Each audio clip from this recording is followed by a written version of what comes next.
वज़ीर आला पंजाब मरीम नवाज़ ने लाहौर समेत दीगर मकामात पर ड्रोन हमलों की शदीद मजम्मत की। मरीम नवाज शरीफ ने 12 मकामात पर भारतीय ड्रोन बरवक्त गिराने पर पाक फ़ौज को खिराज तहसीन पेश किया। इंतज़ामिया, पुलिस, रेस्क्यू सर्विसेज और पाक फ़ज़ाइया के बरवक्त रिस्पॉन्स को सराहा।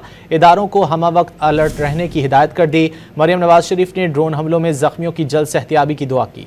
वज़ीर आला पंजाब मरीम नवाज़ ने लाहौर समेत दीगर मकामात पर ड्रोन हमलों की शदीद मजम्मत की। मरीम नवाज शरीफ ने 12 मकामात पर भारतीय ड्रोन बरवक्त गिराने पर पाक फ़ौज को खिराज तहसीन पेश किया। इंतज़ामिया, पुलिस, रेस्क्यू सर्विसेज और पाक फ़ज़ाइया के बरवक्त रिस्पॉन्स को सराहा। इदारों को हमा वक्त अलर्ट रहने की हिदायत कर दी। मरीम नवाज शरीफ ने ड्रोन हमलों में ज़ख्मियों की जल्द सेहतियाबी की दुआ की।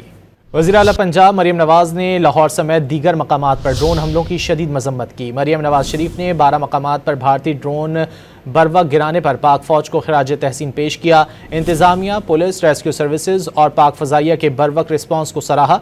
इदारों को हमा वक्त अलर्ट रहने की हिदायत कर दी। मरीम नवाज शरीफ ने ड्रोन हमलों में ज़ख्मियों की जल्द सेहतियाबी की दुआ की।